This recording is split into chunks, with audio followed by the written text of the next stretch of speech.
আল্লামা দিলওয়ার হোসেন সাইদি সাহেব মারা গেছে, আল্লাহ তাকে বেহেশত নসিব করুক।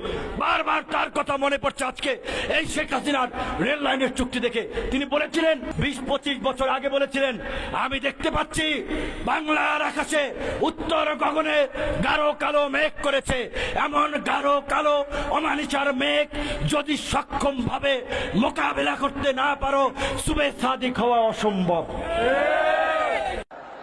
আমি দেখতে পাচ্ছি বাংলাদেশের ভাগ্য আকাশে উত্তর গগনে কালো মেঘ জমা হয়েছে, ঝড়ের পূর্বাভাস লক্ষ্য করছি। যদি মোকাবেলা করতে না পারেন সক্ষম ভাবে, এমন অন্ধকার গাঢ় কালো অমাবস্যার রাত আসতে পারে যার সুবে সাদেক হওয়া অসম্ভব। সুতরাং আপনারা কি কাপুরুষের মতো কাফের মুশরিকদের গোলামি করে মরতে চান? বিড়ালের মতো 500 বছর বেঁচে থাকার কোনো লাভ নাই। সিংহের মতো 1 ঘন্টা বাঁচতে চাই।